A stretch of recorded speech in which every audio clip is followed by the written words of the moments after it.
haraka sana huku wakiwarudisha Simba nyuma sana. Tunatarajia kuona hawa mabeki wao wakati Tafi pamoja na Isufu Dayo ambaye huyu ni raia wa Burkina Faso wakisogea zaidi katikati ya uwanja wakiwa wanateza mashambulizi, huku asilimia kubwa ya wachezaji wa timu zote mbili wakiwa kwenye eneo la Simba kujaribu kutengeneza nafasi. Kwa hiyo upande huu anaocheza Youssef Mehri upande wa kushoto pamoja na upande huu wa kulia anaocheza Youssef Zgoudi, wao watakuwa wanajaribu kutafuta ile mianya ya nyuma ya Shomari Kapombe na Mohamed Hussein Shabalala, huku Shemalon Fondo akiwa pamoja na Lamlawi, Usama Lamlawi, huyu mshambuliaji jezi nambari 9, wakiwa wanatembea kwa pamoja na jaribu kumbana na kuweza kuzuia nafasi. Bato ya pale katikati ya uwanja Fabrice Luamba Ngoma pamoja na kiungo huyu Lakiri jezi nambari 8 raia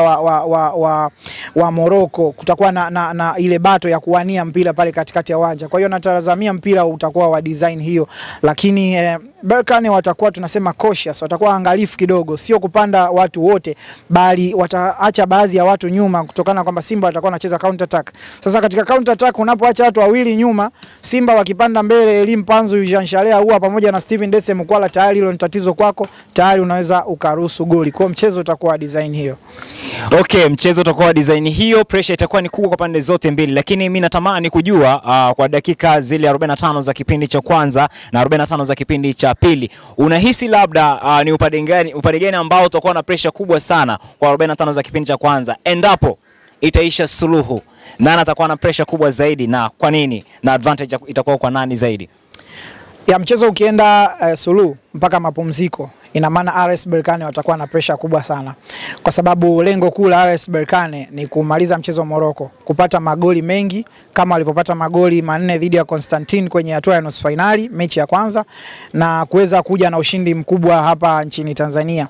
Sasa kama itafika half time bado ni bila ama ni 1-1, let's say, Berkane watapata pressure kutokana kwamba wao watashambulia kwa kasi sana, na wanaposhambulia kwa kasi alafu wanaona hawajapata goli wanaanza kupanic.